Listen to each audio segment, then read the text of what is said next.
Styles of learning teaching aptitude का एक बहुत इंपॉर्टेंट टॉपिक है। आपको फ्रीक्वेंटली इस टॉपिक से क्वेश्चंस देखने को मिलते हैं। देखिए 5 जनवरी 2022 मॉर्निंग शिफ्ट का ये क्वेश्चन है। The style that involves a students tendency to take more time to respond on the accuracy of answers is known as impulsive style, surface, reflective या मैनिपुलेटिव। सो इस क्वेश्चन को answer करने से पहले हम इन शॉर्ट समझेंगे कि कौन से स्टाइल्स होते हैं और इनका क्या मीनिंग होता है। देखिए सबसे पहला आता है हमारा impulsive style.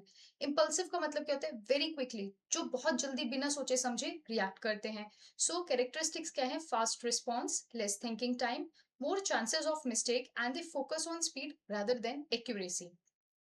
Keywords related to this style: quick response, hasty, trial and error, less accuracy. For example, जैसे आप लोग भी वाईटी पे जैसे एमसीक्यूज के जो क्वेश्चंस आपसे पूछे जाते हैं, जो सेशंस होते हैं, so without analysing all the four options आप फटाफट से जो आंसर दे देते हैं without any accuracy, that is impulsive style. Second आता है सरफेस स्टाइल। सरफेस का मतलब क्या है? The students they focus on memorisation and superficial learning, यानी जहाँ पे रोट लर्निंग की बात होगी या रोट मेमोराइजेशन की बात होगी, वो क्या है? हमारा सरफेस लेवल, यानी ऊपर ऊपर से पढ़ लेना। सो कैरेक्टरिस्टिक्स क्या है? Rote learning, learning for exams only, no deep understanding and short term retention. जैसे पीपल डेवलपमेंट एनवायरमेंट और हायर एजुकेशन में आप बहुत ज्यादा रोट मेमोराइजेशन करते हैं क्योंकि उसमें इतने ज्यादा फैक्ट्स हैं याद करने के लिए।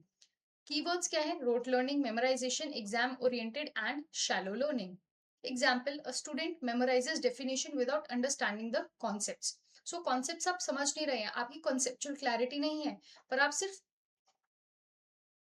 ऊपर लेवल, सरफेस लेवल पे पढ़ाई कर रहे हैं, that is surface level style. तीसरा आता है हमारा रिफ्लेक्टिव स्टाइल। सो रिफ्लेक्टिव क्या है? जहां पे जो बच्चे हैं वो आंसर करने से पहले सोच रहे हैं, जैसे हमारे पास रिफ्लेक्टिव लेवल ऑफ थिंकिंग होता है। सो रिफ्लेक्टिव लेवल क्या बात करता है? कि आप हाईली थॉटफुल हैं अबाउट योर आंसर्स और about what you are thinking. So characteristics क्या है? Slow but careful response, deep thinking, more accurate answers and an analytical approach. Keywords: accuracy, careful thinking, slow response, analytical, and less mistakes. So, for example, a student reads all options carefully before answering in MCQ. जो हम आपको बोलते हैं कि जब आप exam hall में बैठे होते हैं तो आपको reflective style of learning adapt करनी चाहिए, यानी आपको जो क्वेश्चन है वो प्रॉपरली पढ़ना है, हर एक वर्ड अच्छे से पढ़ना है और उसके चारों ऑप्शंस पूरे पढ़ने हैं। ये नहीं कि आधा स्टेटमेंट पढ़ा और खुशी के मारे कि ये मुझे आता है और आप गलत आंसर टिक कर रहे हैं, क्योंकि जब हमें इजी क्वेश्चन दिखता है तो उसके गलत होने के चांसेस बहुत ज्यादा होते हैं। So these are the three styles. अब हम क्वेश्चन की तरफ चलते हैं। क्वेश्चन ने क्या बोला है? The style that involves students tendency to take more time to respond on the accuracy. Accuracy की बात कहाँ होती है? एक्यूरेसी की बात हमारी रिफ्लेक्टिव लेवल पे होती है। सो हमारा ऑप्शन नंबर सी यहाँ पे करेक्ट आंसर हो जाएगा। Now students who answer rapidly without carefully analysing the problem, तो जो एनालाइज नहीं करते हैं केयरफुली और ढंग से पढ़ते नहीं है, वो कौन होते हैं? वो होते हैं हमारे इम्पल्सिव लर्नर्स।